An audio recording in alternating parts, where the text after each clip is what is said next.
जो एस्पायर है इसने तकरीबन कितने वीज़ा ग्रांट किए हैं? देखिए, हम तो अल्हम्दुलिल्लाह हमारे हर महीने में 8 से 10 फाइल्स तैयार होती हैं और होती और हैं, और बहुत से वीज़े ग्रांट होते हैं। अल्लाह का सक्सेस शुक्र है, रेट? हमारी 80 से 90% सक्सेस रेशो है। अल्लाह का एहसान है। देखिए, ये मैं ऐसा नहीं कहता कि हमारी 100% वीज़े लग ही जाते हैं।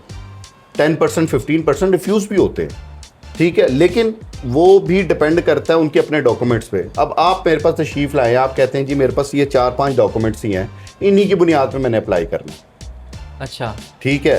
अब हम उनको नहीं कह सकते कि भाई, आप उनको सजेशन ज़रूर देते हैं कि भाई आप के डॉक्यूमेंट्स थोड़े से कम हैं, आप इसको पूरे आप करें। इसको पूरे कर लें। वो कहते हैं नहीं सर, आप इसी पे अप्लाई कर दें, अच्छा, तो हम अप्लाई कर देते हैं, यानी उनकी ही डिमांड पे, उनकी डिमांड पे अप्लाई करते हैं।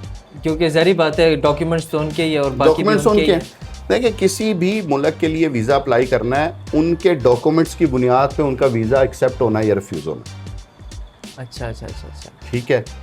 वीज़े, और ये भी बात है, मैं अक्सर अपनी वीडियोस में कहता हूँ, वीज़े हमेशा उन्हीं के लगते हैं जो अप्लाई करते हैं।